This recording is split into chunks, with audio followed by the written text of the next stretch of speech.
Woi, berbahaya. Sedangkan sampai di sini kita tahan, soalnya bergoyang-goyang seperti ini. Goyang. Iya. Saat ini saya berada di Desa Bahari, Kecamatan Tolale. Betapa indahnya Desa Bahari ini. Ada kapal Bagang baru. Pemiliknya ini nih di depan saya, Sam Tanabe. Apa kabar, Bos? Alhamdulillah sehat. Kerja itu ke Pak Ji. Saya juga harus hati-hati nih. Dermaga yang ada di sini, ya beginilah kondisinya. Kenapa bergoyang-goyang ini?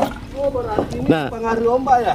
Oh, bisa jadi. Mungkin kena air ombak yang tinggi sehingga kayu-kayunya pada hancur. Di depan sana ada dua kapal sapok.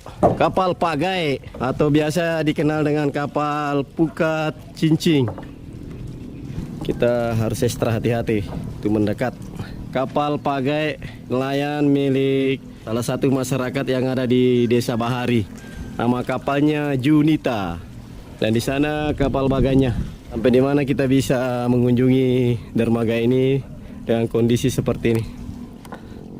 Sudah tidak bisa berfungsi baut atau pakunya. Jadi dikasih tali untuk diikat. Alhamdulillah sudah tiba di ujung dermaga.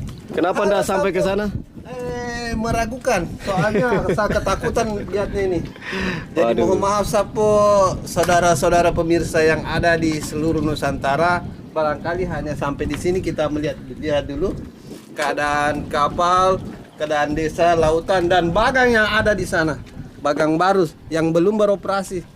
Oke. Nah, kita lihat lagi nih ada kapal pagai lagi.